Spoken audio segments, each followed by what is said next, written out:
নমস্কার সবাইকে আমার চ্যানেলে আরেকটি ভিডিওতে সকলকে স্বাগতম। আশা করছি সকলে ভালো আছো। আজকে আমি দুটি পায়ে দুরকম দুটি শুলের ডিজাইন করেছি। কেমন হয়েছে অবশ্যই জানাবে। ভালো লাগলে লাইক শেয়ার কমেন্ট সাবস্ক্রাইব করে দিবে। বেশি কথা বলছি না, পুরো ভিডিওটি দেখতে থাকো।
সমীর দত্ত নামে একটি দাদা আমাকে অনেক দিন থেকে রিকোয়েস্ট করেছিল আমার দুটি পায়ে তার নাম লিখতে।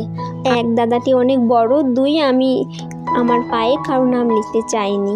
আর দাদাটি এতবার করে রিকোয়েস্ট করার পর আমি আমার পায়ে তার নামটি লিখছি। সকলের কাছে আগেই আমি সরি জানিয়ে নিচ্ছি, আমাকে আর কেউ বলো না পায়ে নাম লিখতে। আমি পরবর্তীতে কারো নাম লিখবো না। আর আমি এমনি শোলে ডিজাইন, আলতা ডিজাইন ভিডিও করে নিয়ে আসবো।